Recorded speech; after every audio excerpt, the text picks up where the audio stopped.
everyone. As you can see me, I suppose our stream works.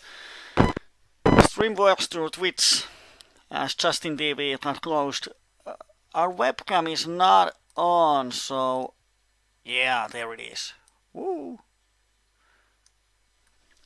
I hope it works. We have to see if it gets super buggy and slow. Just let me know on the chat so I can close the webcam. Not sure if my internet connection is good enough to do this, but let's see how it goes. I have 4 tables of PLO50 open. We have gathered shares to play PLO100, but I thought about starting with PLO50, and then while we have the tables open, we can check out if we can find some good PLO100 tables. Here on table 1 we call open and flop goes check on turn. We have actually nut flush draw, double cutter to the nuts and top pair, so I'm just going to pot it. He probably doesn't have much, but if he has a draw, he's going to call me anyway.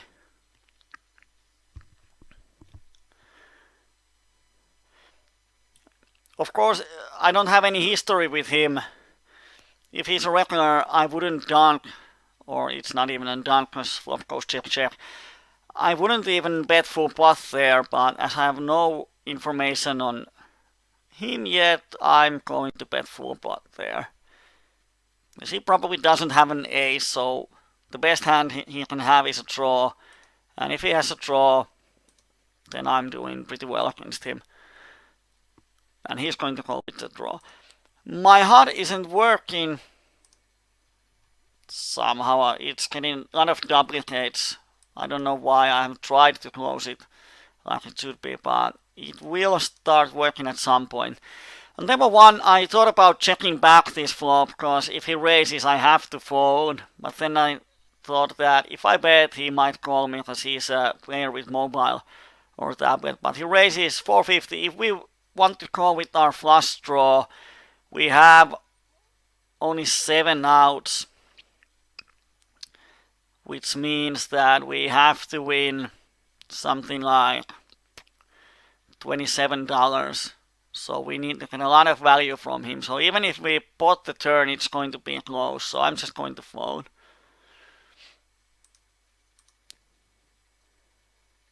It's a decent spot to check back. If I have had my HUD and he has raised a lot of flops, check raised, I would have checked back with the flush draw. Now the HUD works, we have no information on him. Retro 83 is actually a regular, so we could have bet smaller on the turn just to balance out our bluffs. On table 1, we flop the nut flush draw. It's bad board. I'm going to bet here, because if someone has an ace, it's really probable that they are just going to win the pot anyway. But if they have a flush draw, people like to call with flush draws. And here I'm just going to check, and on this river I'm going to call, because there's running 9s on turn and river, so he probably has 3 aces or flush. If he has ace 7 or flop full house, then be it, or if he has ace 9, then be it, but it's unlikely. There's 2 9s on the board. So when he bets half a pot, I think it's an easy call, and he has only 3 aces that he chose to value bet on the river, which is really bad in my opinion. And on table 2 we have the action against shorty. We just call his open because he's a shorty. We can't 3-bet for value. But now this Canadian guy dunks. Wow. I have no information on him, so why would he dunk if he has a hand? So I'm having top 2. Set of deuces is really unlikely, so he probably has a draw of some kind, and he folds. And, well, I was just about to say that he's such a shorty, there's so much money in the pot that he's going to call me. But he folded, but we won the pot with 2 pairs. The problem with flop 2 pairs is that they are never a really strong hand on the river unless they hit the 4-outer. and make the full house, because they are not going to improve. So anytime you win a pot on the flop with 2 pairs, it's often a good thing. Here on the outside table, we have an aggressive player that we 3-bet and he 4-bets. We have to call and we missed the flop, so we lost $15 there. Nothing we can do. Flop is 669, and after he has 4-bet, there's no way we can call with an ace high hand.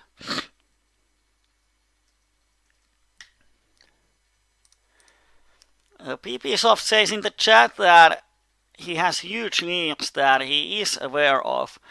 The next question is, if you know your leaks, why do you have them? It's an interesting question. Oh dear. Made a bad play. I 3-betted this shorty. He's such a shorty that I should have called. Well, when we flop the flush draw and the wrap, and there's ace on the board, I'm just going to shove here. If I get someone to fold something, it's good, but when they call, they are probably having a higher flush draw. So I hope that my flush draw is alive, then I have a shitload of outs. But, well, I make the nuts on the turn. So, let's get it in. Oh, there's a set and there's a... What he had? He had a straight. Woo! Wow. Amazing that they both have a really strong hand despite the crappy. Claudius is asking where's IVC, a Finnish player. He's not on the tables yet. Not sure where he is.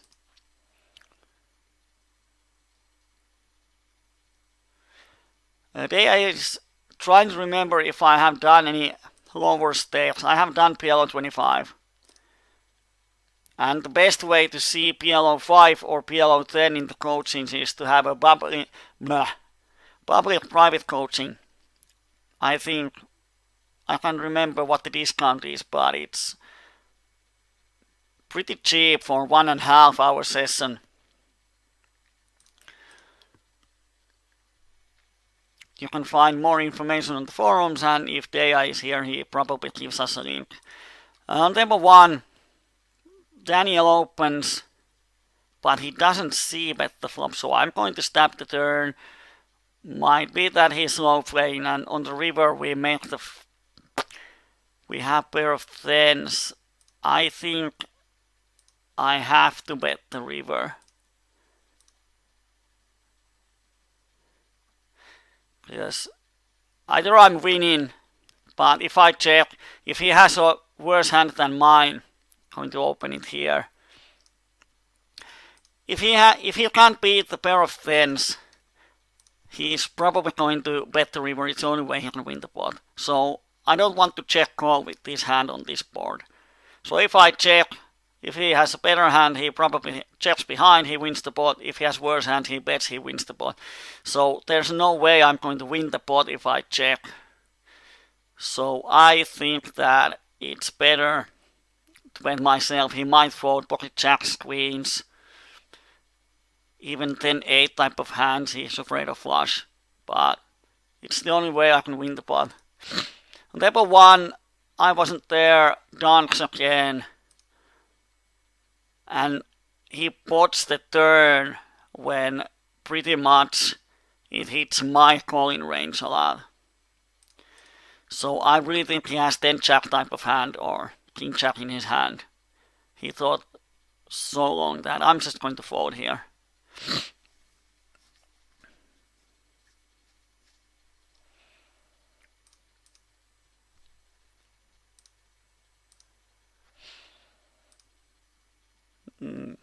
Interesting to see when we have more hands on him that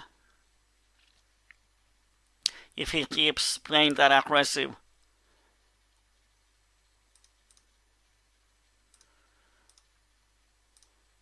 We almost have the nuts here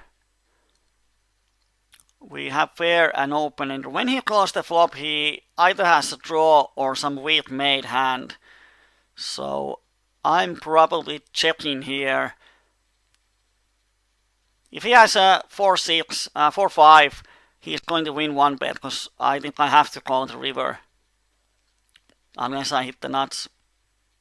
PLO is so easy. And now if he has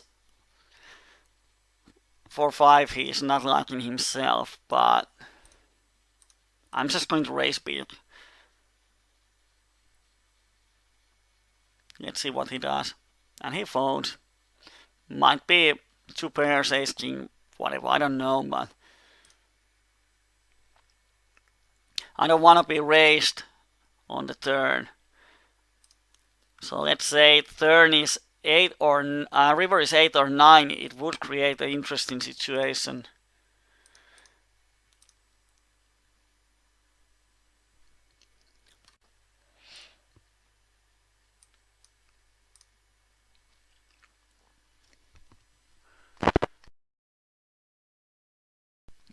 Today the delay of our stream is slightly bigger than before. Of course, sometimes there has been a possibility that someone might be abusing the stream. So that's why. Oh, let's see. Woo, we won the pot. Nice. I'm going to show you in a while.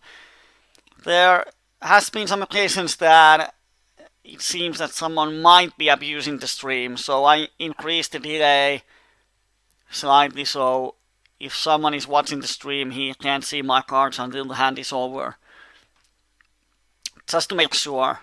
If I have to think about abusing while playing, it really hurts my game.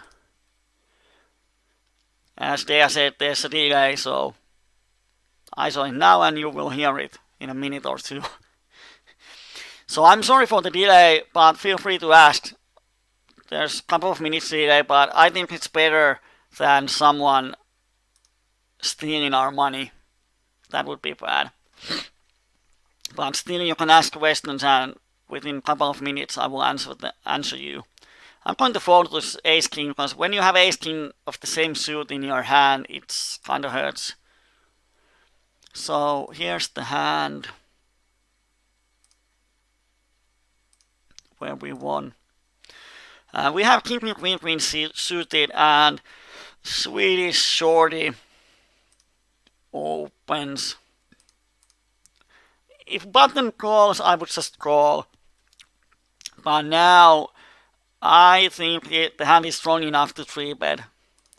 But another Swedish guy called 4-bets. I don't know his stats. This first hand with him.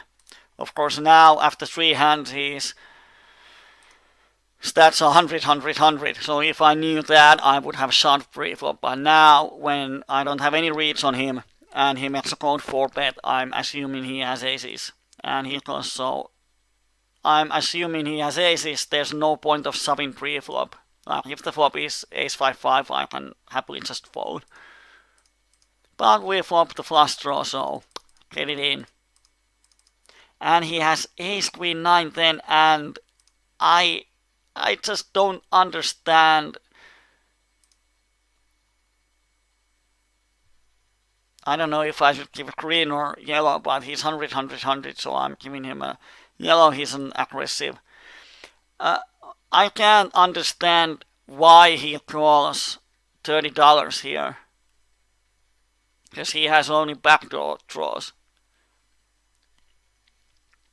Against my hand, he's drawing 2 outer and some backdoors. The shorty has open ender, so it's good hand, but we hit the flush on the turn and board doesn't pair, so we have the flush and we pick up $128. But this Swedish guy on top is, after 14 hands, he's VPIP 75, so yeah, I'm going to mark him green.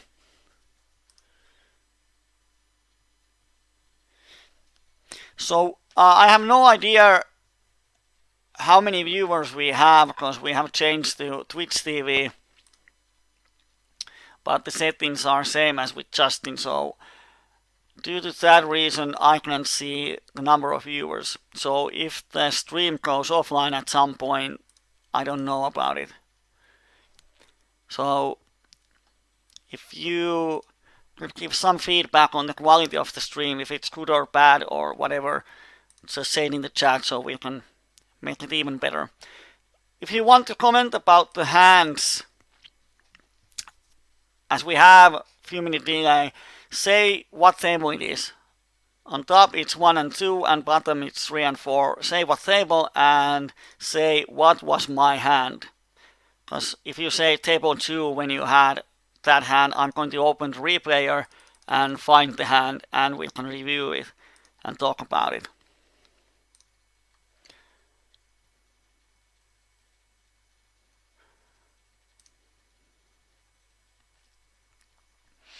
We made a bluff catch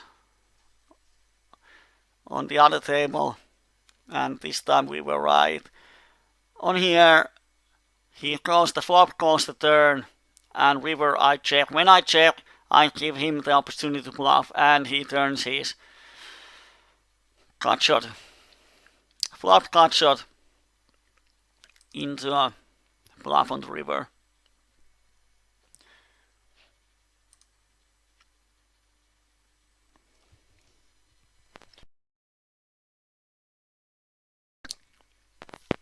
And as Arnimet says to PPSoft, welcome on board. Hope you enjoy. We have English PLO coaching on every Wednesday. And on Fridays, we have Finnish PLO night. But even if you don't understand Finnish, you are more than welcome to come to watch. It's going to be the same stream, but all the chat messages and my speech is in Finnish, but you can see the game.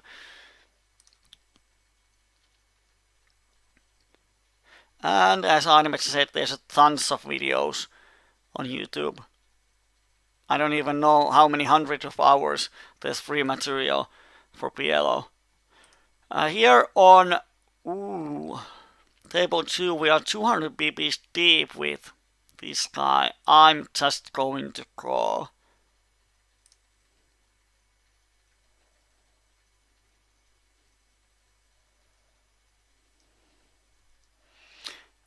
Wow.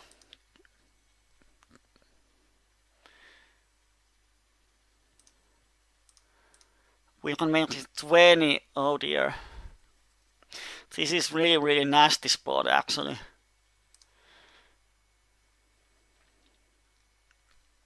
I'm just going to call and see if I hit the flop. Because if I make a 5 bet, open, yeah, 4 bet. Yeah, if I make a 5 bet, it's so obvious that I have aces. And we're going to have an SPR of 3. So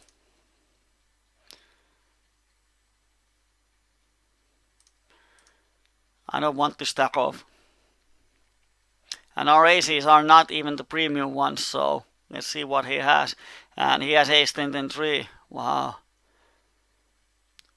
Could have won a big pot with him. Of course he was 100 pp's deep too, so it would have been a crazy spot.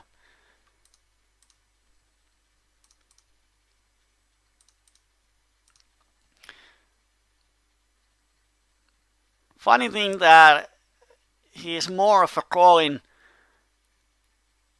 type of player, but then he makes a 4 bet with that type of hand. People make such strange things on the tables. And on the turn I'm just going to bet fold. And now I'm going to check call when I have 2 pairs. I don't think he has a straight ever. So I give him an opportunity to make a bluff. And he pots. I just have to call. And he has a pair of jacks. And that's how you roll.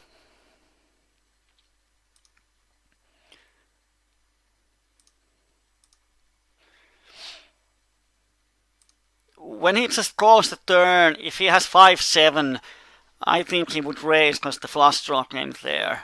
He doesn't want to have a free card. Of course, he can just call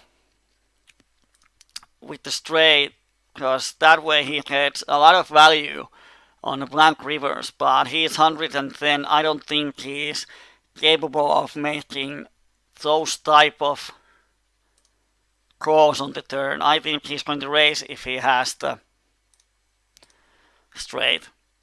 And on the river I'm in top 2, so if I think he doesn't have a straight, I don't think he's ever betting his set here if he has a slowed set.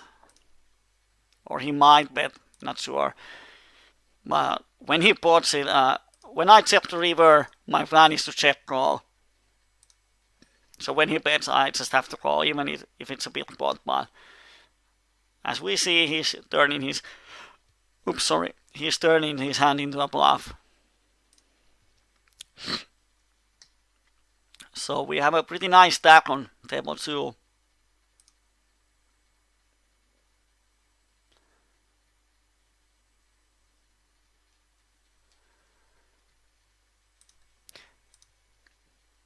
I really don't know what color I could give him, because he has made some pretty strange 4-bets. Now he pots the river with pretty much air, but he's 109. So he's really a calling station. Hasn't folded to a c-bet yet. I don't know. I'm going to give him a green color and make a note.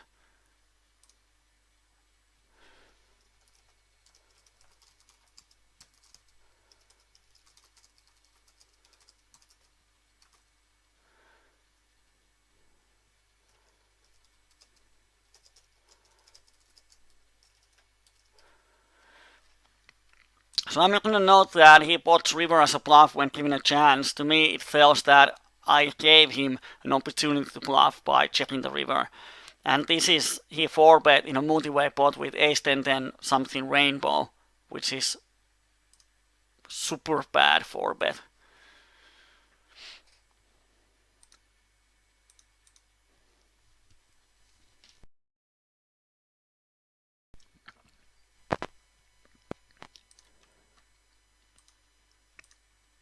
On table 3 we have overpair against some sort of regular. He hasn't never raised the flop yet, so I don't think he's going to check raise me often. So I'm just going to actually check back here on the turn and probably call if he bets the turn. Bets the river. But he checks. I think he often has some sort of weak 6.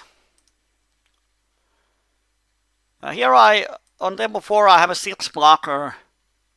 And it's a limp spot, no one should have aces, so I'm happy to stack off against Richard. He's sort of spewy player. So I was saying he has a weak 6, sometimes aces, probably ace queen often. And Richard calls me, we have $23 behind us. I don't want to give free card if he has 7, 8, 9 type of hands. And I have the odds to stack off here against the flush, so I'm just going to bet. And if he has a flush, he made a mistake on the turn. And he does. He has ace-6, so not that big of a mistake. I don't know why he doesn't stack off on the flop, because on what turn he's going to fold? Ace, 5, 6. He can fold on any turn, so I don't understand why he doesn't bet raise the flop, because I will have $23 into a pot of $60 on the turn, so he can't even fold the turn, whatever it is. So I don't understand why he just calls the flop. Not sure. On the worst case occasion, I have some kind of weak hand, like 5, 6, 7, 8, and when the flush comes, I might just check fold my hand. So he's missing a lot of value. So I don't like his call. He should have stack off on the flop if he thinks he's ahead or has decent equity, but couldn't win that one. Ubisoft has an general question. Break-even red line from Nodem and PLO, my red line dropped so much. I have to give the most common answer you will find in PLO, and it depends. Your red line and blue line, showdown winnings and non-showdown winnings, they really depend on your opponents. Oh, I wasn't there, has won a big pot again. Let's see what he does. Oh, he 4-bets. We are so deep and he's so crappy. I have to call with just my set. Oh, odds. If I hit the set, I can stack him off. And he's 3-betting a lot now. Wow. So, what I was about to say, it really depends.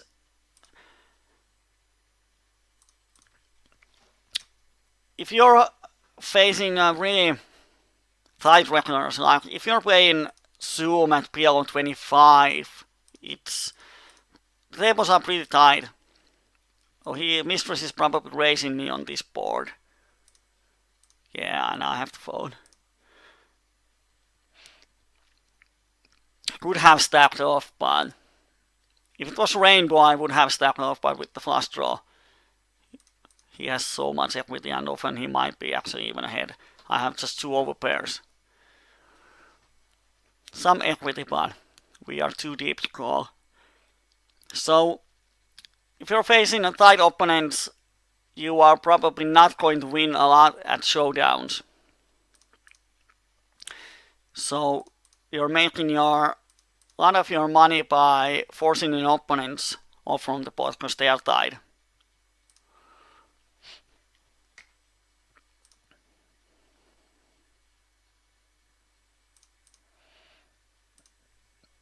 On table 2, I'm going to bet the turn.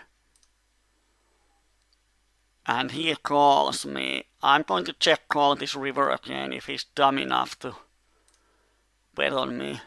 And he doesn't. Learn from one time. So if you are facing a lot of tight opponents, a lot of your money comes from non-showdown pots. You force your opponents to fold. Oh, Bob Simon had quads and slow played them until the river. Well, good for him. He won $3. But if you are facing a lot of passive opponents, like any normal micro stakes, most of your winnings come from showdown winnings. So I wouldn't be too worried about one line. I would always see them both. And if either one of them is going up and the other one is going slightly down or break even, I wouldn't be worried about.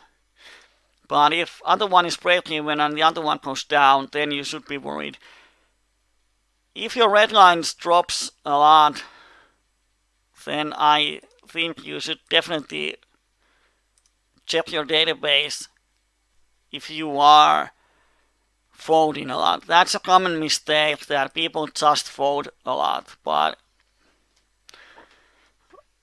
equal mistake is to call too much. That's another common mistake that people just call too much, especially on rivers. They just doesn't want to believe that opponent has a hand.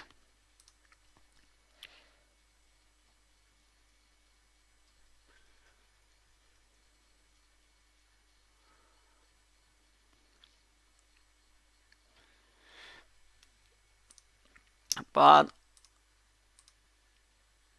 often when I'm playing, especially at micros, like PLO5, PLO10, people fold a lot, or I should say they give away pots. They pretty easily tell that they don't have a hand, and when I bet they just fold. Oh, we didn't win the hand. I thought for a second that we won the hand with pocket jacks.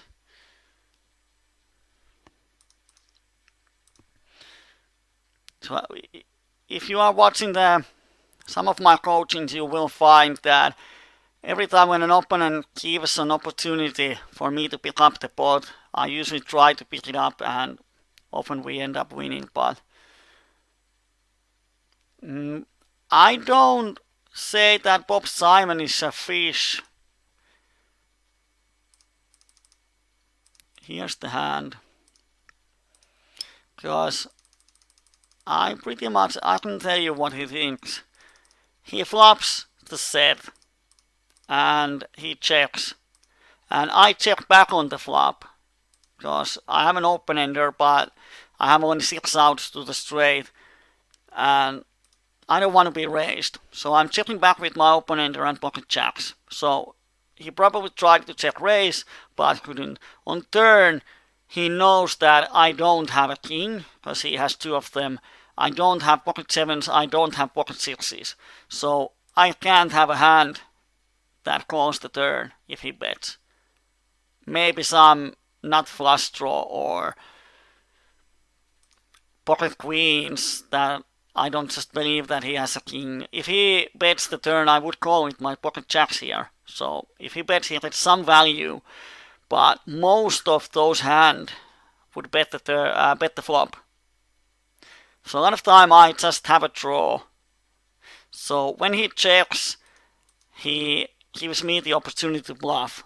And it happens, I bet. And he knows that I never have a full house here. So if he raises, I'm going to fold. So if he raises, the hand is over. If he calls, he might get some more money. If he raises, he's going to win these $2 on the turn and nothing more. So I totally understand him calling. I would call here too. And on the river, queen is sort of blank. The only hand he can get value from is a bluff and pocket queens. And pocket queens will bet here. If I have a bluff, I would bet here. So, yeah.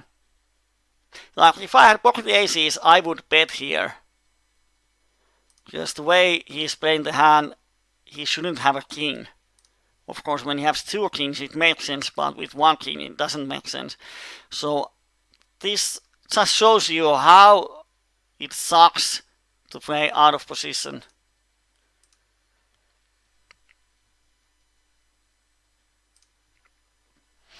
We have some interesting spots. On table 1, I thought about folding. It's a 2-way pot and 3-way pot, but if we can hit the low straight, we are probably doing okay. And on this flop, I'm just going probably pro, because we have 7.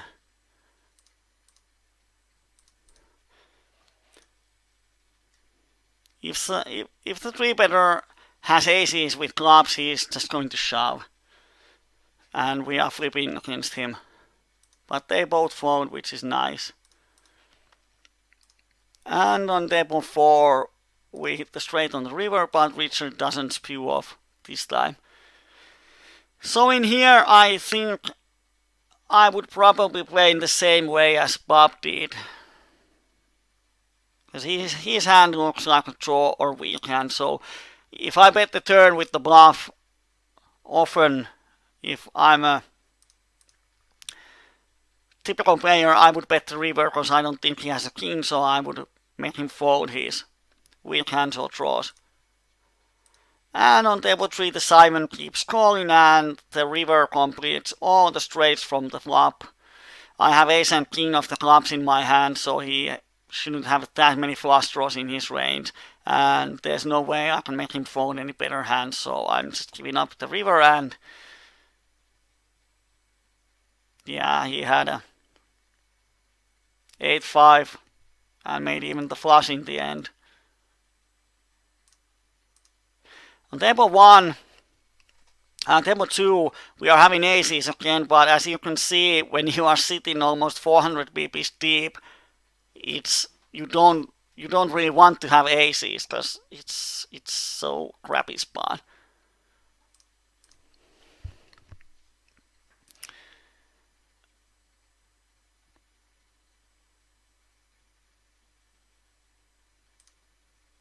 And he bets half, but I think I just have to call here. And we didn't get the queen on the river. Queen of diamonds would be a great one. On table 3, the river pairs the board and completes a flush. I was pretty sure we are going to lose the board. And now, only hand we lose are quads, pocket kings, pocket jacks. Wow, and this guy is a calling station. He might call with the straight. And it's $14 into a pot of 70. I just have to call here. And here's the pocket jacks. We were winning this guy, but he's low played his jacks on the turn, so yeah. Happens. But this guy is crazy. I'm going to give him the yellow, so I can adapt to his playing more easily when he comes to the table next time. He's just spotting every pot. He hasn't fold yet to see that. And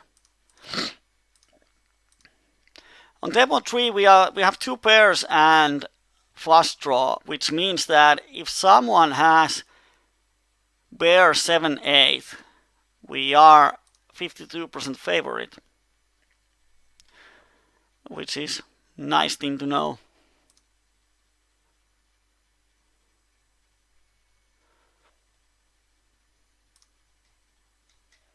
Then we flop the nuts, and we are so deep that, oh.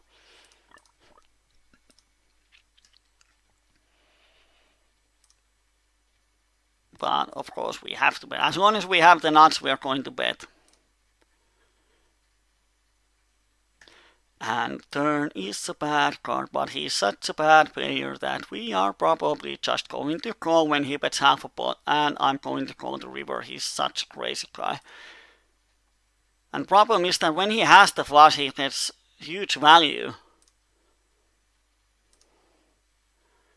But he doesn't. He doesn't have pretty much anything on the flop. Wow.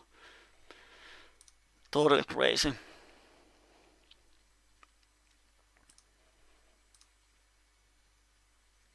But when someone is this crazy, as we can see, he double barrels without nothing. He calls the flop with pretty much pocket queens is pretty much nothing on that board. He goes with nothing and turns his nothing into a bluff on turn and river. When he has a hand, he gets huge value, and we are this deep, so we have to be careful when we have a hand that is pretty strong, but it's not to the nuts, like queen high flushes, king high flushes. I would say that I don't want to raise him unless we have the nuts, because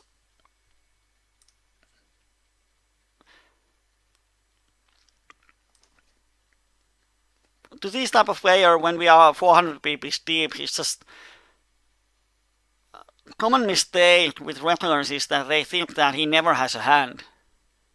So it's tempting to raise him with second and third nuts, and then he shoves 100 pp's or $100 to you on the river, and you have second nuts, and you are, whoa, what do? I can't fold, it's him.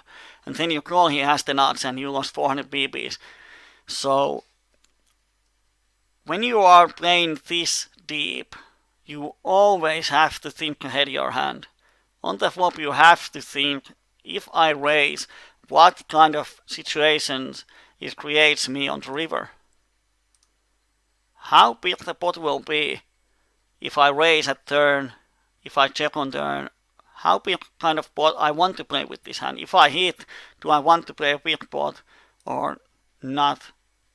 So that's really important, because it's so common with deep stacks. They are just playing like 100 pp's deep, calling with combo draw that has a lot of outs, like wrap and flush draw. 20 outs, but only few of them are to the nuts.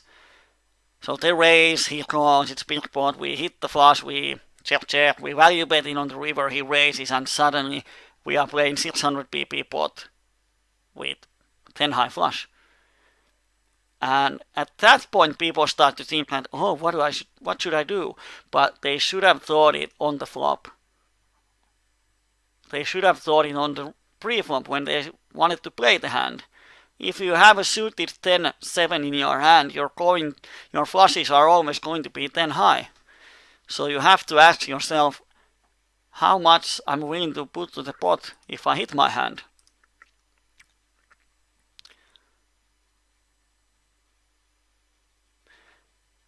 Level 4, I'm going to bet this flop. I have 5, 8 and Jack in my hand, so it reduces a lot of straight draws from their hands. And if they call, I have some overcards, I have the cut shot, I have the backdoor flush draw, so there's a lot I can do.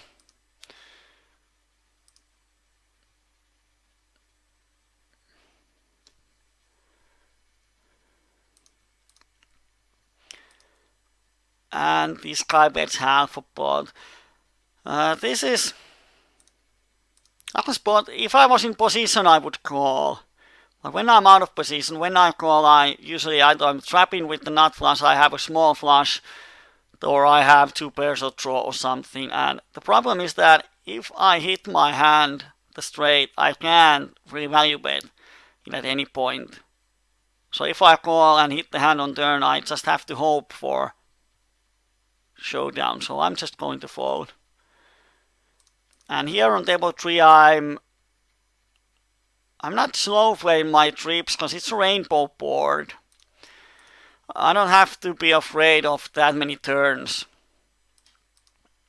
And if I raise the flop, he's probably going to fold a lot of his hands, so I'm going to value bet the river. He probably has an overpair or air.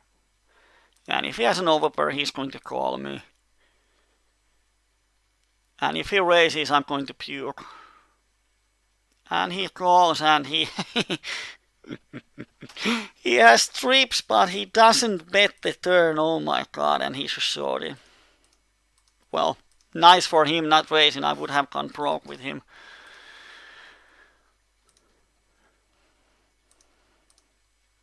And here we have Finnish Ali Mumbala.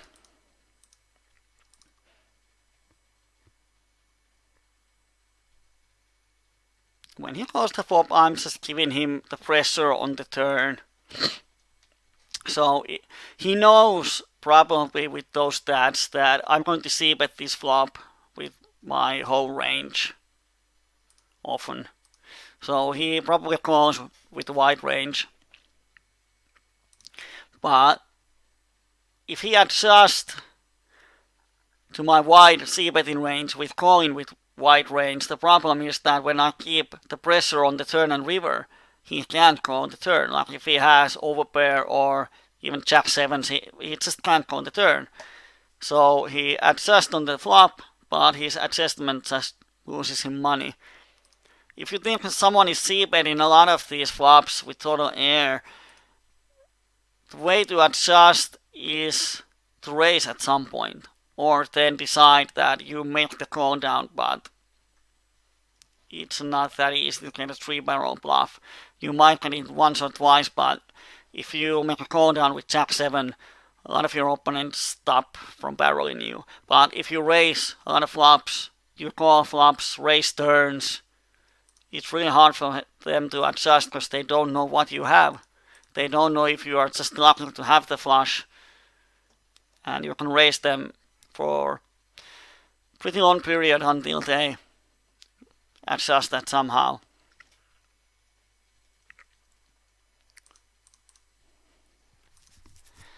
And here I wasn't there, he's picking up more pots. Wow. This crazy guy, he has lost so many big pots and he's making more money. On table 3 I'm opening bad queens because the guy on my left is 0-0 after 7 hands and the button is tight too. It's funny, he sometimes bets half a pot, sometimes he bets full pot.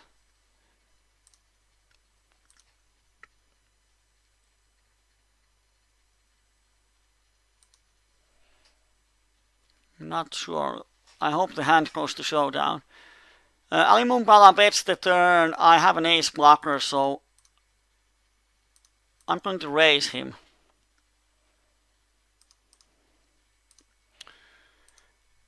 He might have the straight, but And when he calls, I'm just going to barrel the river.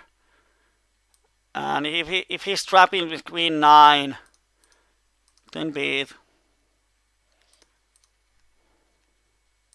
But if he has 2 pairs, it's hard for him to combat. He is trapping with the straight, so yeah, it makes sense. So I'm just going to make a note so I don't have to do that again.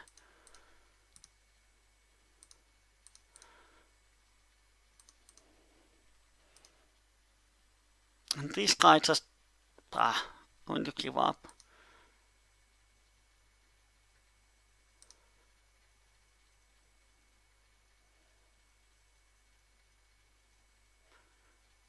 Oh, interesting spot on the outer table. I'm going to make a 50 BB hero call, and it doesn't pay off.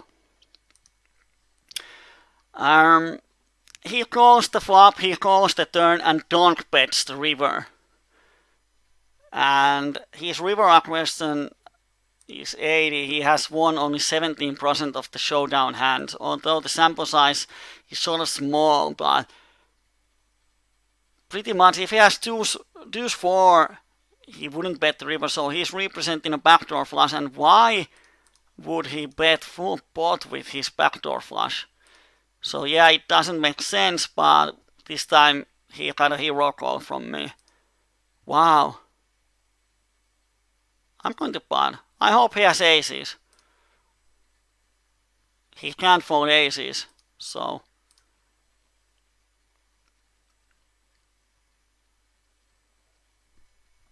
that's pretty much the only hand we can value from. If he has queens, he's going to fold. Oh, he has aces. Nice. Nice, nice, nice. I don't like his raise.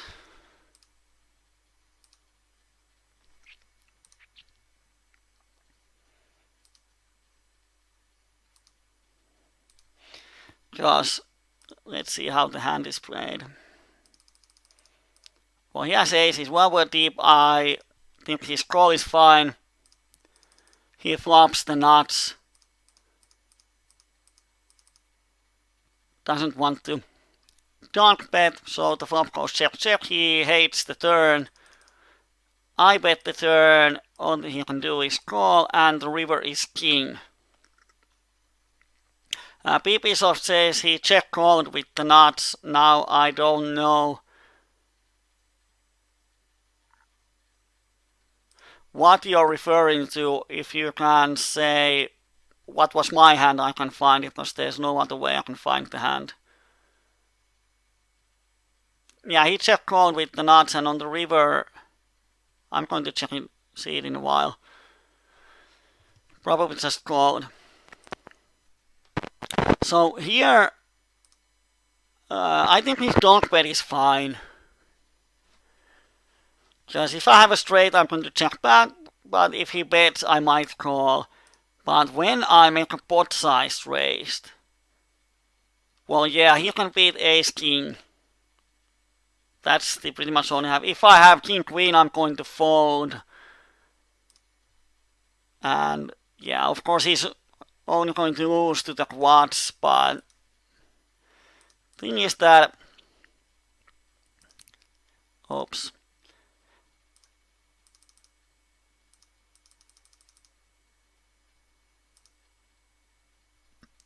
There's still $43 for me to call, and well,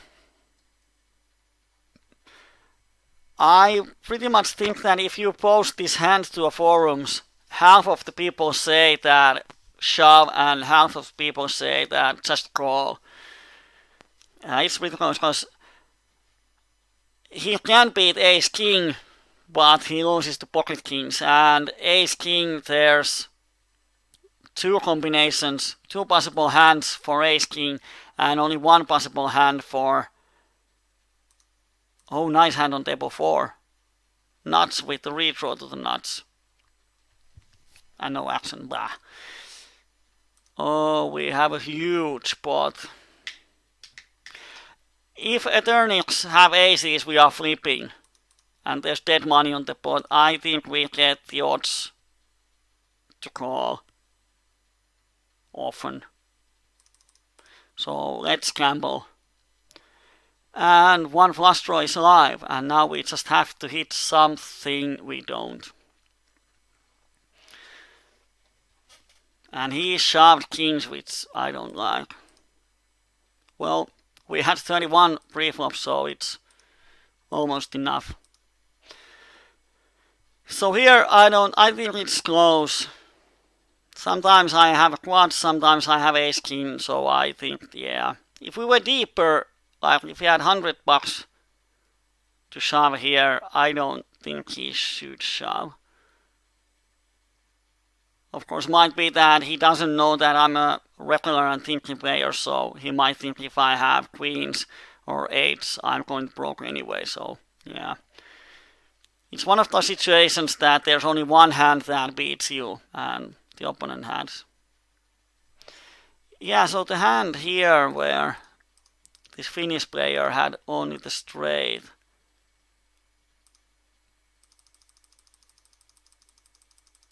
I think the river went. He bet calls the turn and just calls the river. Wow. Jesus. Not sure what he's thinking, but. And he is 35-15. I think he might have some sort of brain fart that he misclicked or didn't think he might be multi-tabling. Only 4 tables. I don't know why he just calls with the nuts. Maybe he thinks that if he raises, no better hand will call and he has to pay more rate. I don't think he knows that with Poker Stars you pay only, I think it's 50 cents in a split pot. And sometimes people, I might call with Queen 9 if I'm a bad player.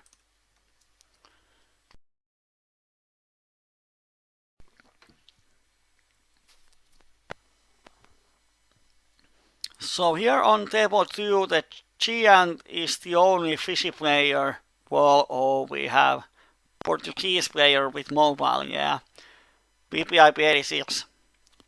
After a few hands, I'm going to mark him green. So yeah, there's value on the table.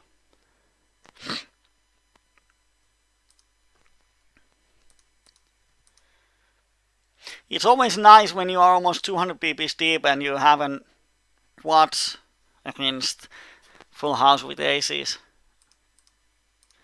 But it's not something that I would cheer about. I wouldn't dance around my table. Because I've been on the other end. I have lost some pretty big pots with full house to aces and versus quads. So it will even out because at some day we will have, at least in theory, we will have the same hand, but our cards are the other way around. And he wins back the money that he just lost to me.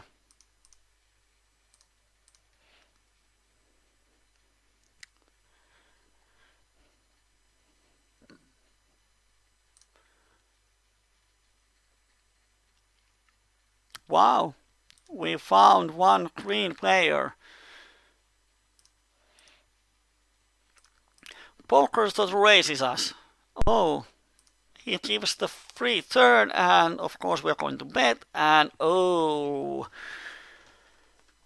too bad we don't know anything about it. I'm not folding, I'm just trying to think how to get most value. When he doesn't bet the flop, he shouldn't have full houses. Unless it's pocket eights.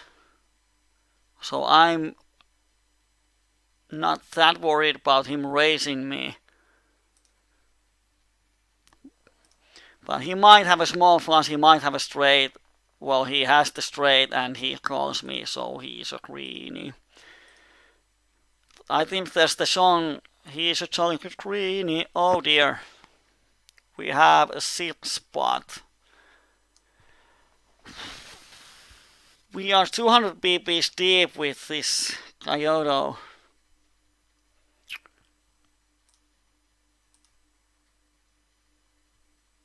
And he 4-bets. He has aces. And 2 players, oh, they might have blockers to us. And I have invested 750. I'm going to make a pretty tight fold here. And he has pocket 7s. Oh my god. Well, we would have lost the main pot anyway, but oh my. Oh my. What is going on? Oh my god. So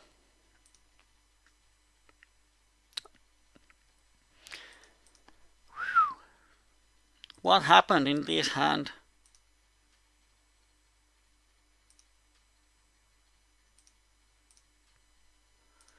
I checked his what hand he has 3-bet before out of position and he had a rundown. So that way I often call with my overpairs. And the turn is interesting because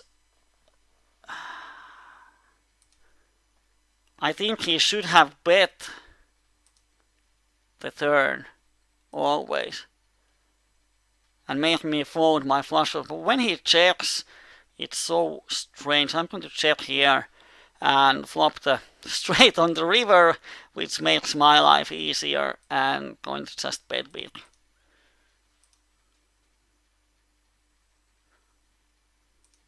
And he calls, and let's see what he has. If he has aces, no, he had 7-9. Oh dear, I don't know what to say. These people are making some crazy ass plays. So in this hand, what the crap just happened? So there's a limp, he has aces. Wow, he limps with aces. Call and 3-bets. I have to call, and now this guy shoves. We are freaking 200 BPs deep. Christ. And he has 7783 or something. Super trashy garbage. Shit. Wow. These people are crazy.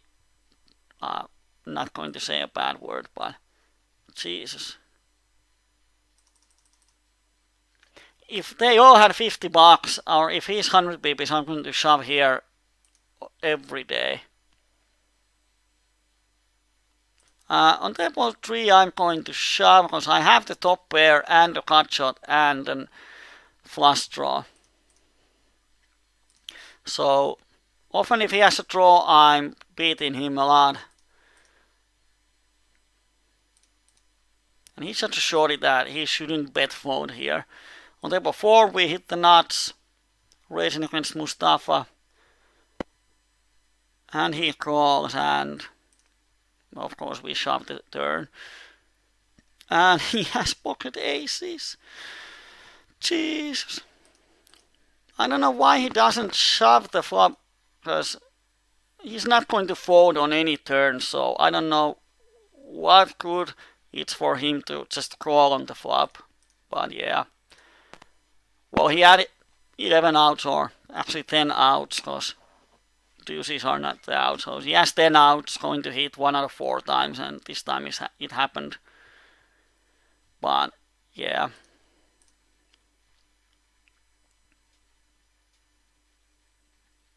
This is a crazy Wednesday.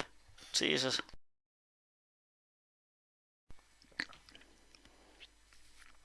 We have a nice stack on one table, but we have lost one 200 BB deep hand, I think. And there we lost 100 BB, so we have actually lost some big pots. So I'm not even sure if we are winning or not.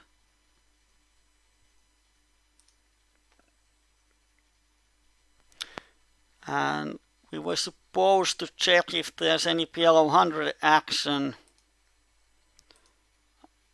Let's see if we can find some.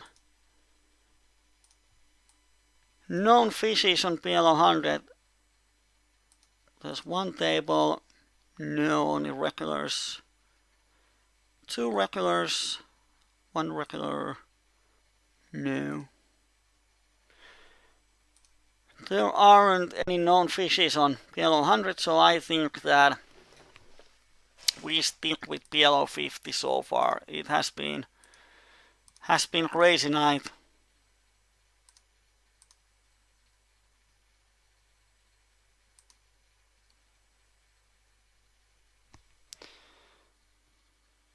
I'm going to 3-bet Richard with my 2 pairs.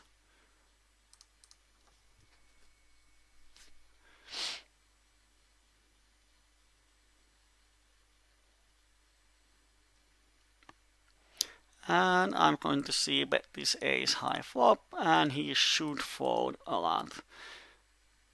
But if he has ace, he's probably going to call, but more often than not, his button range has so much garbage.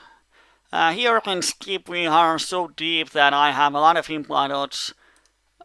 Jacks are my not outs, and all the diamonds except 5 diamonds are out. I'm going to call this small raise. And if he has straight, he's going to check. If he has set, he's going to check. So I'm going to bet big. And he snap fold, so he probably doesn't have anything. Might have 2 pairs that he's raising there. So we didn't get any value, but against his range we are often getting a lot of value. But if he just snap folds those, it means that we can definitely bluff him often.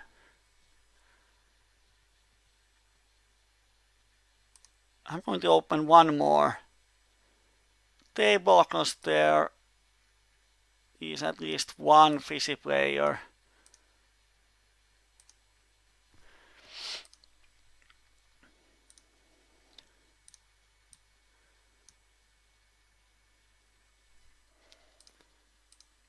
And we have so many not possibilities with our hand on table 2. We're going to call, and then we flop. Not flush draw, not cut shot. I'm going to dunk this flop.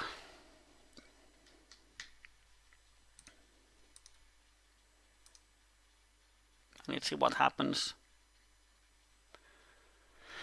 We have enough outs in my mind to call if anyone raises us.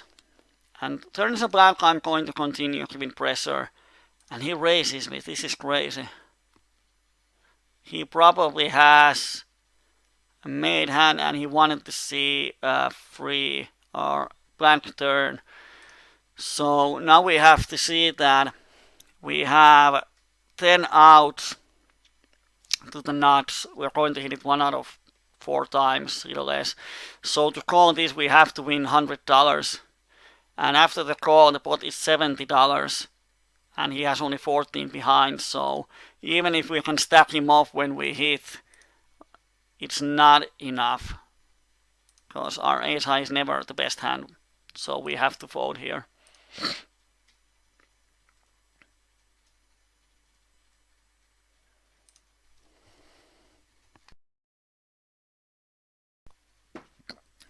And I'm going to make a note of that line so I know he can make it.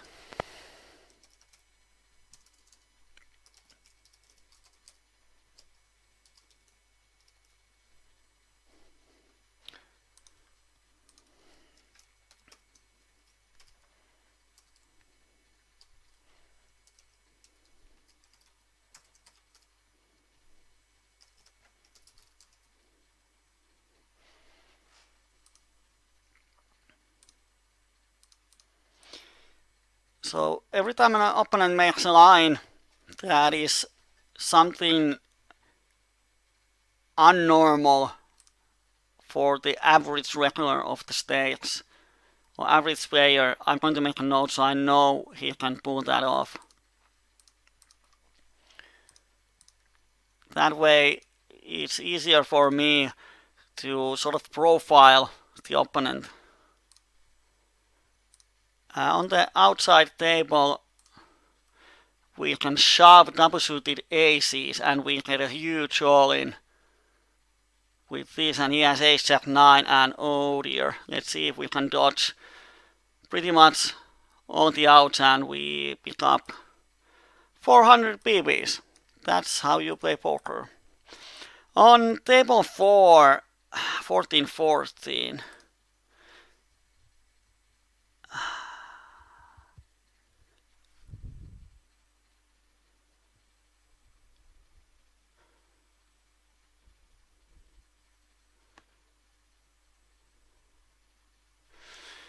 It's one of those spots that it doesn't.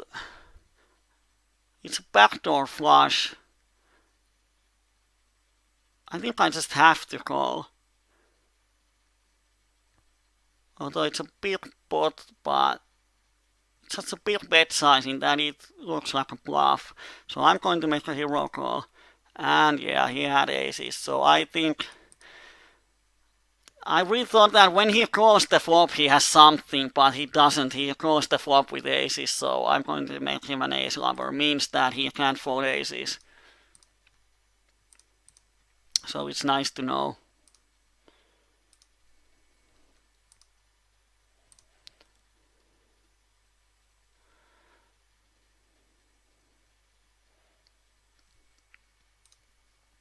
On the outside table we have a split pot.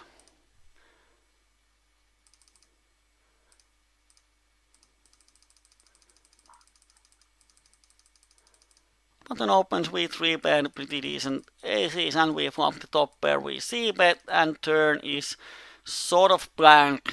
Of course he has some king jacks in his range, but we have only one pot sized middle over pot left, so we are stacking off here. We have the cut shot too, and he shoves and he has flush draw and 2 pairs, so we are pretty lucky to have a half a pot back.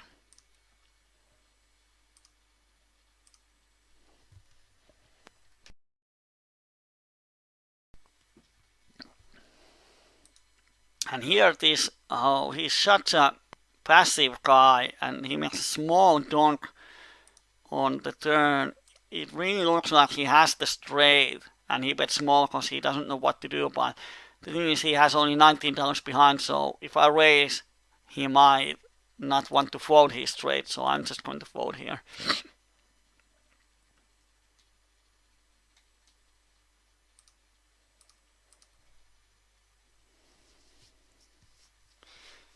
So the hand here with this terrific guy, I mean, come on. He calls the flop with only backdoor stuff. I bet big on the turn, he has only flush draw. So to justify his call, he has to have implied odds, and now he happened to have when I hit my set of kings. So it's just one of those situations that opponent makes a bad decision on flop, he makes sort of bad decision on turn, and river is pretty much the only card that gives him any implied odds, and he gets it. And then he decides to bet big, which is, well, this time it pulled off, but it happens. Can't complain about running bad, because we have won some insane pots today. On table 4, if this wasn't Richard, I would raise this flop, but we have played over 2,000 hands together. Now I've seen him stack off here with native kings.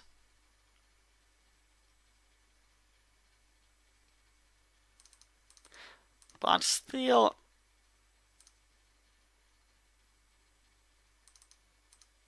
most of his range has to miss this board. So I continue to give him pressure. He might, if he folds here, little over half of the time it's good for me.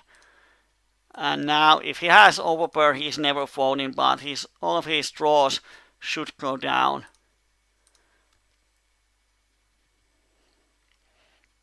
If he has a draw, he can't beat anything anymore. And he calls, so he has kings or aces always. So I'm not going to fire a third barrel. Of course, he might have queens, but queens, kings, aces is his range. If he has anything more, I would be surprised. And he probably has a, of course, 3 is in his range. When he pots, he probably has queens or 3. And he wants to get some value from, let's say, aces. Oh, he can't have a 3, sorry, my bad. So I think his range is queens. Maybe aces. Probably queens. And this time, the really small portion of his range that he can continue happened to be there.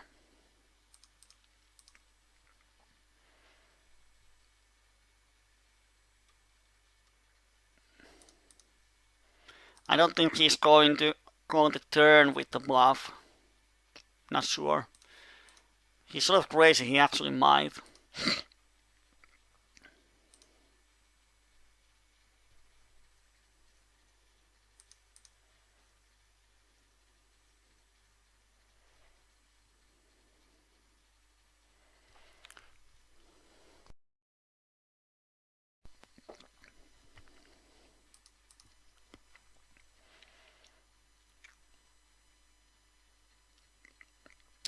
Steven wants to see the backdoor flush. Yeah, I can show you. I really wanted to fold the river, but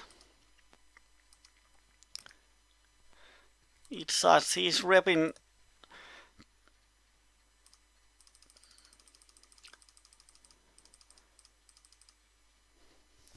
I'm donked from. I have the blocker 9.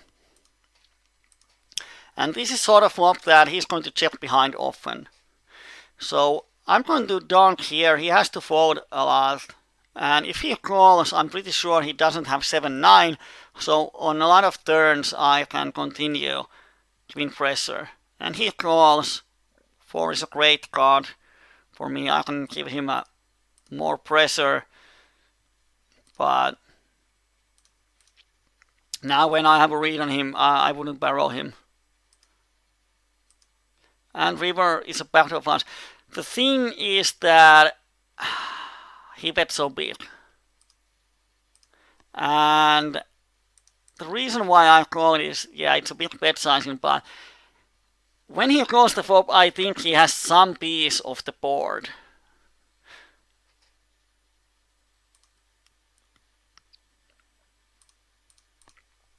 I have to play a few hands here. He has some piece of the board, and I really think he might have some kind of Queen Jack 9 type of hand. Oh, we probably lost the pot on table 1. No, we didn't. Whee! So he might bluff me. I didn't have much information on him so far. So, of course, overpair with spades makes sense, but even then the call on the turn is bad in my mind. And I have said if he has a flop set, he might actually try to bluff my straight on the river. Because I think my pocket kings is same value as with 7-9 or even 5-7 here. So I decided to make it's a close spot. Now that I know that he calls with only pair overpair on these boards, he definitely has some backdoor flushes in his range.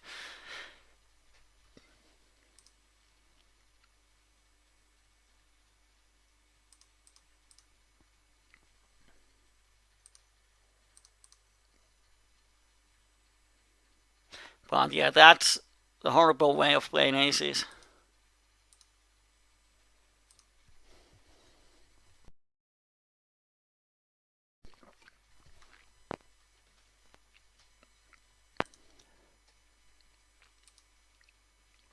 Because by calling the flop, calling the turn, what he does on the river if it's not spades, which happens 80% of the time. Let's say the board pairs on the river, is he going to call? He's just digging a big hole for himself.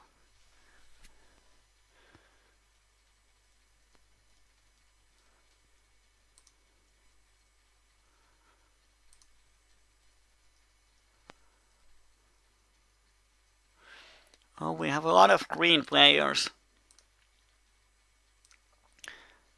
on the table where we are sitting 200 BBs deep with Coyote. I'm going to... Oh, he might be green. Is there any bad tables? Real Toy Toy is green.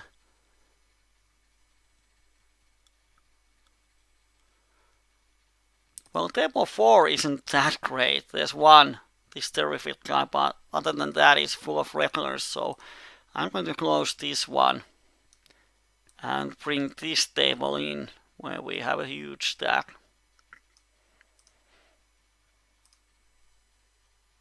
So we can have some big ass action.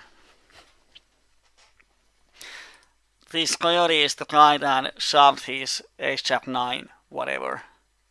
Against our ace is 200 BBs deep.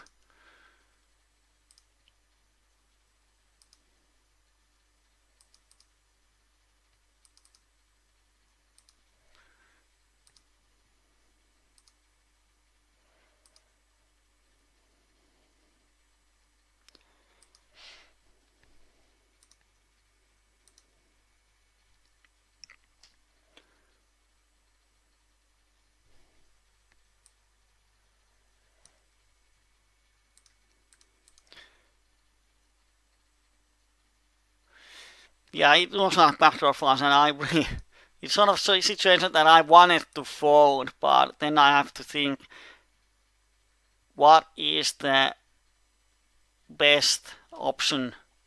What is the best decision in EV wise?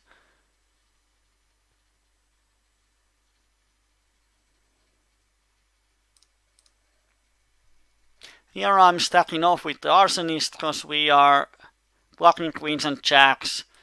He sort of thought that he shouldn't have pocket sixes that much, so he might shove a draw. We are ahead or flipping, and he has to fold a lot. And by raising sets 2 pairs, we balance the range when we want to. Some worse hand, and he has, wow, he has pocket queens. So we make a straight and we make the full house. Well, we had 3% on the flop, so to get half a pot back, we are running super hard. But it's one of those situations that there's only 2 queens left in the deck, and he happened to have 2. This is not going to happen often.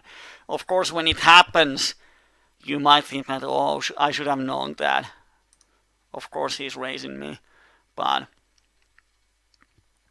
he has often worse hands.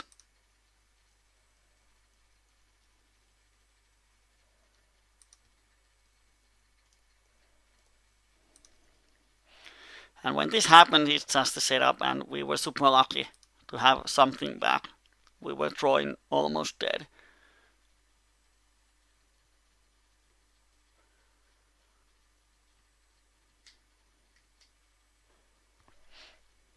But I think with 100 BB stack, raising top 2 there is pretty standard. If you just go with top 2, it creates problem that with 4 outs you're making full house great, pretty much rest of the deck is not good for you. Of course, any hand 7 or lower without the diamonds gives.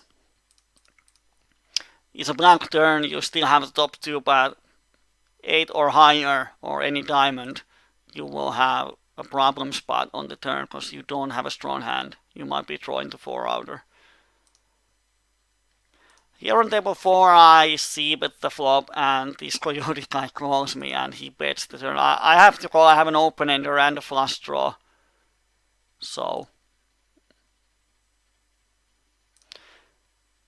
we have the 3rd nut, so I'm just going to call. Although he's a crazy ass dude, but...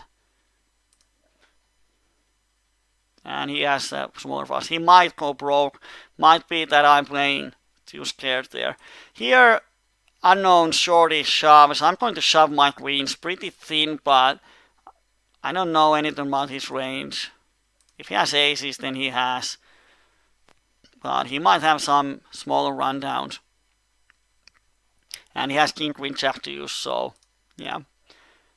We had 55 pre-flop, we were ahead.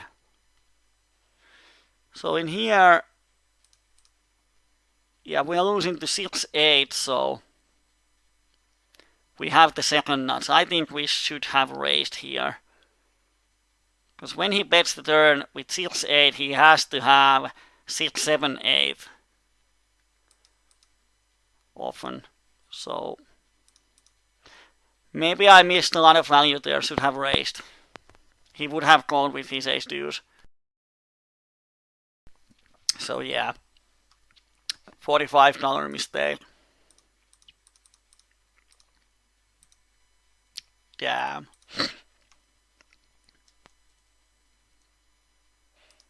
I got scared money. And here the guy shoves, we don't have anything, so we just fold.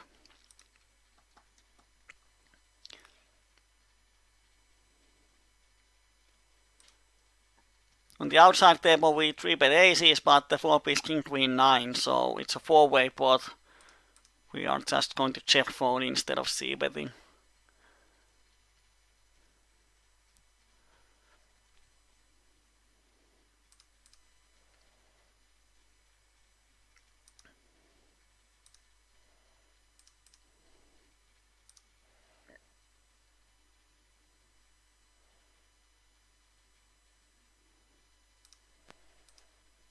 Interesting spot on table 4.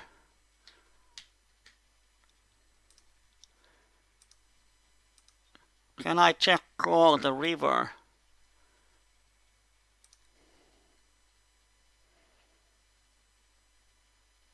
I think I have to, because he's representing such a weak range. I don't think he's potting ace 9, ace 10. And if he has a draw on the flop, he's missing it. So I have to call.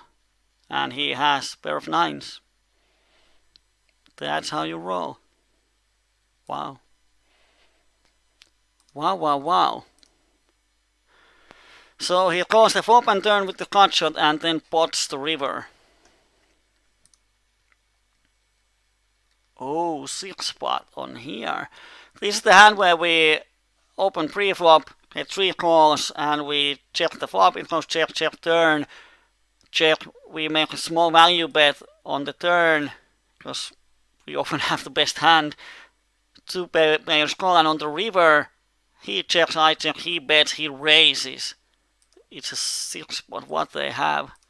He might have air, but what can he have? Pocket 9s, maybe. Would make sense.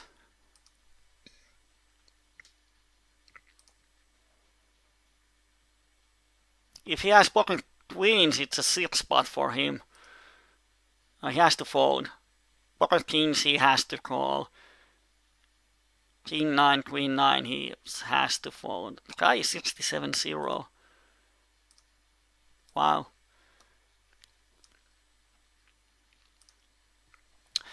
Pretty interesting spots today. I think that last week we had one of the craziest sessions ever, or was it the week before that?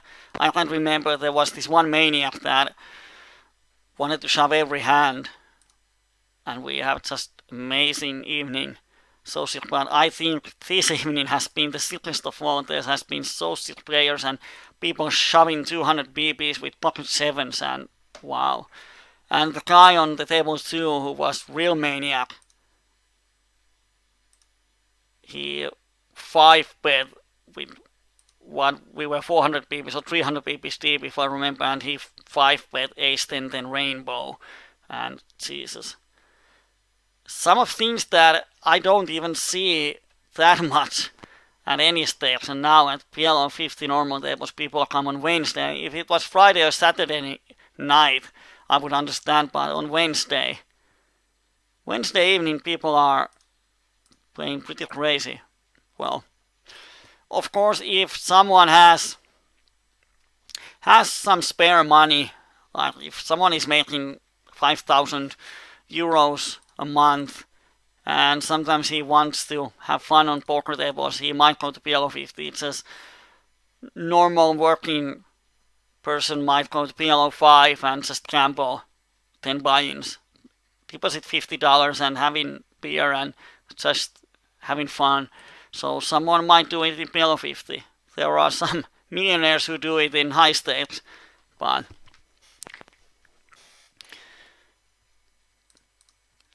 you never know. Some people just have money and to them a few $100 is nothing. They are happy to gamble it. That's when they do those things. Just have to be happy about those players.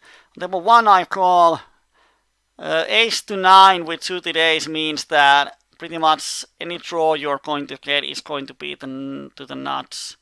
Here I'm going to fold because my hand is dominated pretty often and I might hit, but I haven't invested anything on the pot. On the outside table, we call the 3-bet with 1 token and he bets big on the flop, so he's going to call my shove. And let's just hope he doesn't have an ace-high flush. If he has, we have 1 out. But when he calls, he probably doesn't have. Oh, he had a nut blocker. He's drawing dead. Almost dead. He had 3%, same as we had before. Would have been justice if we lose half of the pot. Carlos is saying Merry Christmas. Yes, thank you. Don't forget that we have actually lost some pots.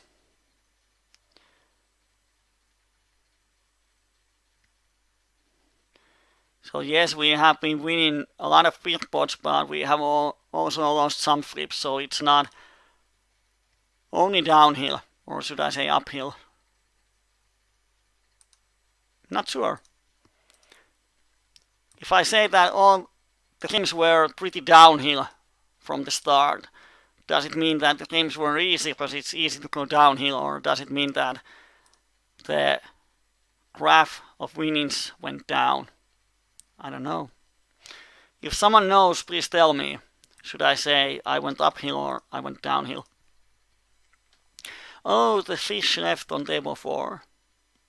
Well, actually, I don't like the word fish. If someone has used word fish and I have commented about their hand histories, you probably know that I don't like the word fish because fish doesn't define anything. It tells that the opponent is bad, but it doesn't define in which way. You can be fish when you call too much, you might be fish when you bet too much, and everything between. We have an interesting hand on the outside table I'm going to show you in a while. It's always scary when 65 and 0 player is with you on the river. Because the range can be anything. I 3-bet, small 3-bet just to build up the pot. So if I hit my hand, I can bet and get a lot of stack in. Because he's 65 and 0, he's not probably going to raise me unless he has a strong hand, but he's going to call me with super wide range. And I sort of hit, I have a wrap and it's an ace high, so definitely c-bet. He calls, we turn the nuts, bet, he calls. River pairs the board.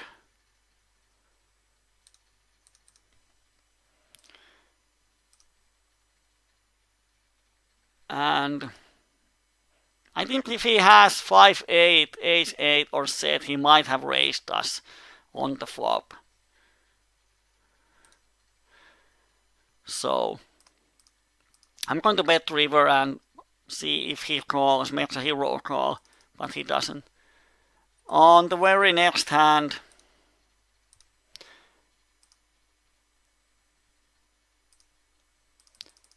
he opens, we 3-bet with aces again.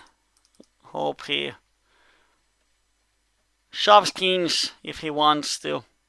He's sort of a little short, and flop is not the greatest one, so I'm just bet folding. And he raises, so his range is beating us pretty wide.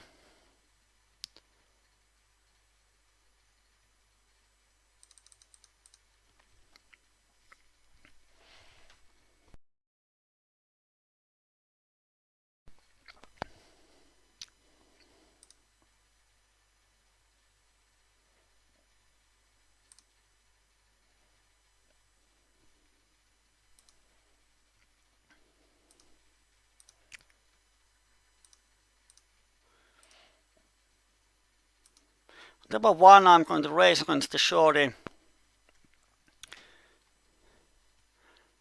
And here I'm going, pair, flush draw, and a cut shot.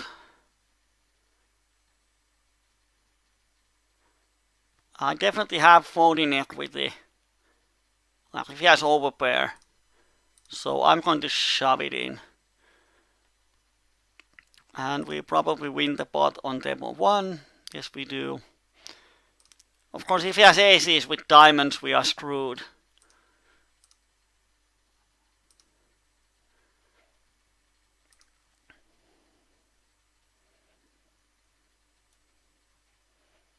But let's see what happens. And he shoves, he has, kings with overpair. Oh, we are crushed.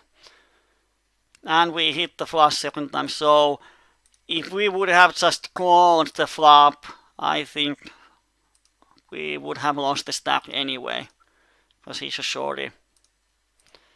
So it happens.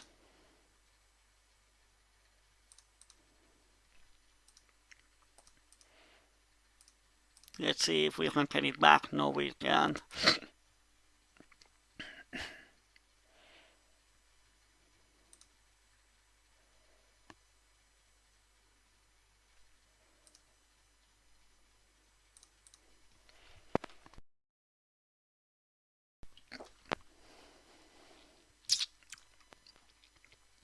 We have 15 minutes still to go. Let's see if we can make something. We have double suited aces on the outside table. Going to put it here. Well, yeah. 4-way pot on this flop. We are probably not going to win anything unless the turn is a queen or ace. Oh, poker is so easy. All you have to do is call out the card. We have to bet. Of course, we have the third nuts here, which is something to notice. We don't have the nuts. We have the third nuts. But we are going to just bet for value. Hope to someone calls with the flush or queen then. If he raises, oh, damn. I was about to say that it's going to be super 6, but it's like the spot before, but this time, well, raising is not an option, so it's not the same as before.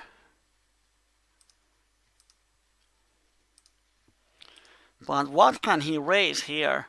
Well, he has raised a lot of rivers, small sample. But when we bet the turn, we bet the river, we represent a really, really strong hand. But can he value bet queen then? Can he value bet ace queen? Oh, almost called. But I don't think the fold is bad. He might... Is he good enough to raise us with the straight flush blockers? Not sure. With raise to 30, it's never a bluff. Because if I have a full house, he has to assume I'm calling. But can he value bet ace queen? He might bet fold ace queen, so... I think I should have called, but I waited too long. But of course, to me, that really looks like a straight flush.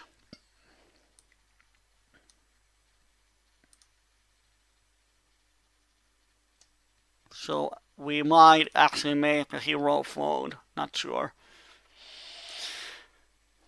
Of course, it's, well, $20 in a pot of 72. But I was 1 second too slow, but we might have actually saved our money.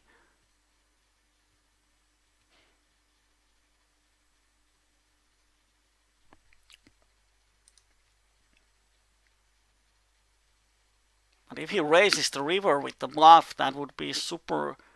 Well, he can't with that bet sizing. Because... Let's go to the river.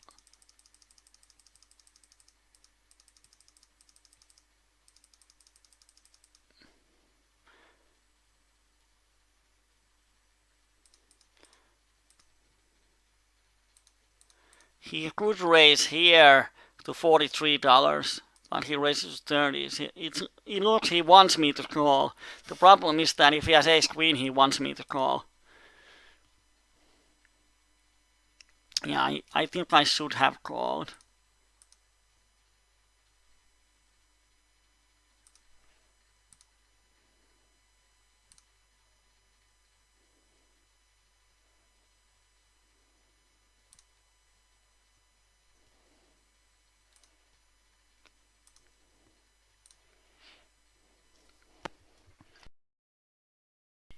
Animetsa is asking that, or saying that no need for PLO when PLO gets this deep. Well, I looked at the PLO100 tables and they weren't that good tables, and I think we have had some really nice tables on PLO50 today. I think that hand with aces is going to haunt me. It's here on the outside table. It's going to haunt me for the evening. I think I should have called it 20 times. If he has the straight flush, then he has it, but it's definitely a spot where I should not raise. Like earlier, the guy that I was commenting on raised here with full house to aces. Of course, there wasn't the straight flush possibility, but I don't think we can fold aces here.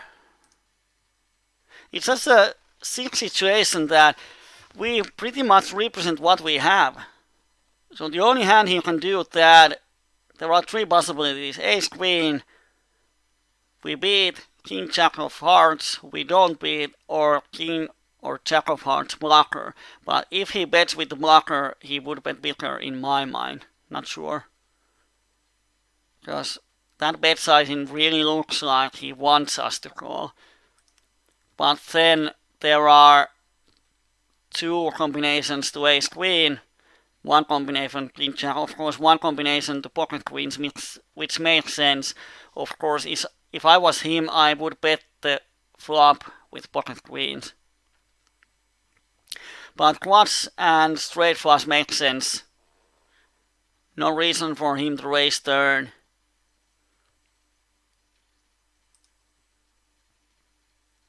So after all, there are two hand combinations we beat and two hand combinations we don't beat. So it's a 50-50 in the long run. It doesn't mean if his range is only made up with pocket queens, king jack, and ace queen, it doesn't matter if we fold or call. The EV is same. So maybe I can get sleep this night. I can get over this hand. Not sure. Or then I have to wake up at 2 a.m. to post it to the forums.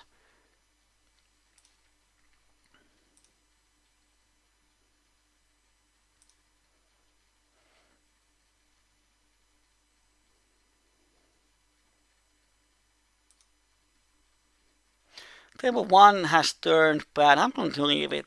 The session is almost over.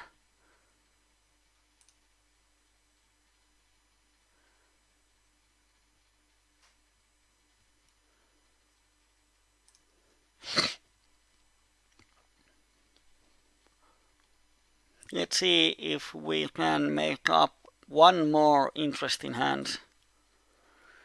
Although the really fishy or juicy players have left the table so far, so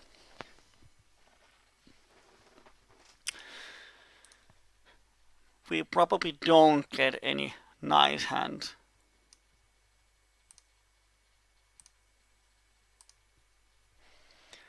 We might get one on the outside table. Let's see what happens.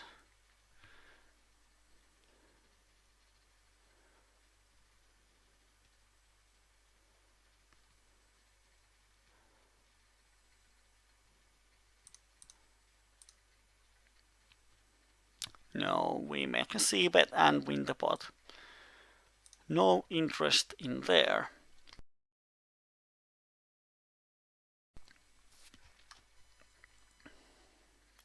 Okay, we have a hand on table 1, the last hand on that table. And we have a hand on the outside table. I'm going to... Well, not much going on. It's this kind of spot. May opens, I call instead of 3-bet. And the flop is this, so if he bets, we just have to fold. We have a cut shot. 3 outs to the nuts. So.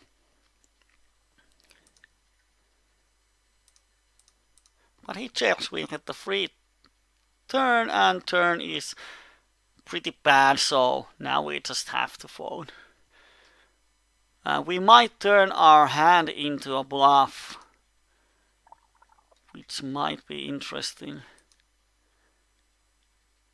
And I think I'm going to do it, because he doesn't have a flush, he might have a flush.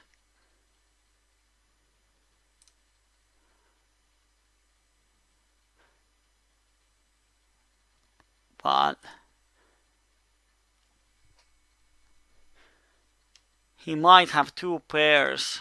I think I have to bet the river to make him fold 2 pairs, and he does. Yeah, this time it works. Sometimes he has the flush and he just calls.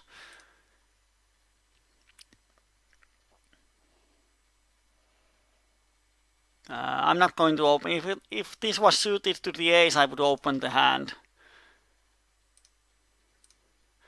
And here we have a hand that, as I don't have anything better to do, I'm going to explain a little. I think it's an interesting spot to some of you. We open queens. Yeah, flop is. We see bet with overpair. Turn is king, and we have the blockers to the nuts. And he checks. He has under pot size left. We can bet here, and he probably calls with the worst range, but he has a lot of 2 pairs. He might have a king XXS in his hand. So I'm not sure if we shove and he calls, we can even beat his calling range. And if he doesn't have a king in his hand, we are not that afraid. We have cut shot ourselves. But river is a blank, and he checks. I'm going to check back, and he has only a pair of 6s with 8-10. Not sure if he had called the turn bet or not. But if I had a king in my hand, I would shove. If I had any 2 pairs, I would shove. But now I have just queens. He might have some kind of king-queen type of hand. Well, I have queens. He might have king-10 type of hand. So that's why I checked behind and sort of pot controlled. But if my hand was any stronger, I would shove the turn. So it's 5 to 11. I think we are going to close the session here before something bad happens in the end. There has been some hands that are sort of disturbing, because the opponent is representing pretty much super narrow range, and you have a hand that you sort of want to call, like the hand with the aces there, or on one of the tables where we had the overpair, we had the bluff versus Richard, who on the queen 6-6 flop he called, on the turn he called, and the river he potted to us or something like that. And he's representing a super narrow range. Of course, we didn't have hand to call, but it was so strange for him. Like he's representing the quads. But those are situations that sometimes bother me after the session. Like, man, did he really have quads there? Or did he just bluff me? But in the long run, it shouldn't matter. Sometimes he bluffs, sometimes he doesn't, but that's something I have to learn of, not to think about the hands after this session. It's just I'm going to make the best possible decision I can on the table, and if it's not good enough, then it isn't. Table 4. Skip is betting half, but we have two pairs, we have a cut shot, we have a flush draw. The thing is that can we raise him? Because he shouldn't have a straight with that bet sizing, so I'm actually going to raise him. And of course he might think that I don't have a straight ever, so he can raise me and blah blah blah.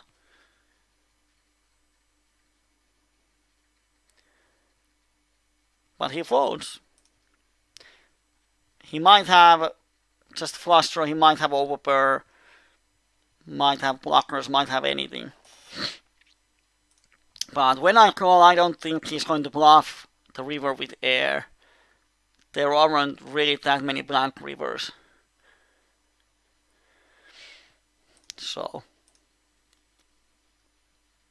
I think every time when you win the hand without a showdown, it goes to your favor. Because then the opponents have to guess your hand. They don't know your hand, it bothers them. And the more it bothers them, the more they have to think what you might have had. The more curious they become, and when they are curious, they start to call a little more.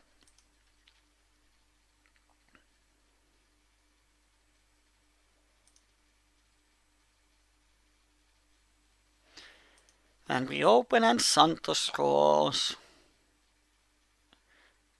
Folded 1 out of 4 times, but small sample and we have 3 overcards, so he's going to fold some of the time, and if he doesn't, we can hit the top pair and we can actually value bet the turn.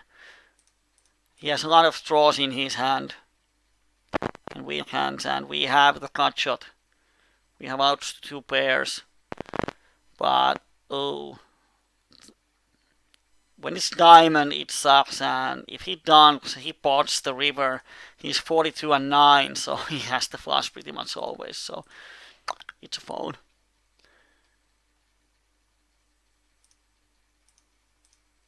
So there was the session, and now comes the fun part. I have no idea if we have made money or not. I suppose that if we are sitting 400 bps deep on 2 different tables, we would have won some money, but PLO is a fun game, you never know, so we played only PLO50 high 6 max, so yeah. So that's the graph for today. I'm going to make it a little bigger to show you. Here it is. Over 200, like 209. EV is 50, so we run a lot over EV, but as you can see, even with the EV, we were pretty much never below 0. There's a small drowning, but other than that, the whole session was up, and we actually made one buy-in, which means that our all-in adjusted win rate is 13.5, which is great. If you can get 10 BBs per 100 handed PLO50, it's quite good because the rate is still high. But $208.95, wow.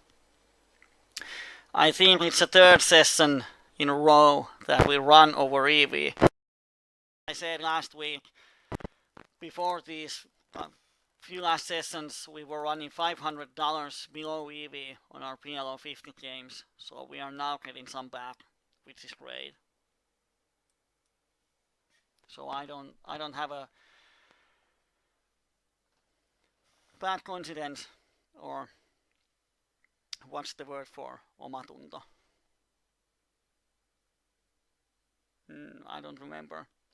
I'm bad in English, but I don't feel bad for running crude because I have run bad in these PLO nights in PLO50, so happy about the results, and this is awesome. There's over like $130 in one pot. So thank you for this crazy evening. There were a lot of action, and yes, we were super lucky on some of the hands, like hitting 1-outers on the river with the quads and so on. But I think we made some nice plays also to balance it out. Some nice calls on the river and made some 3 barrels to win the pots and so on. So I'll see most of you on Friday when we have the Finnish PLO night. Let's see if the mayhem continues. I don't know, our shares are getting so high that I think we have to go to play PLO50. Hope there are good tables on Friday. But we'll see that in the day after tomorrow. Now, have a good night, sleep tight, and see you on Friday. Bye bye.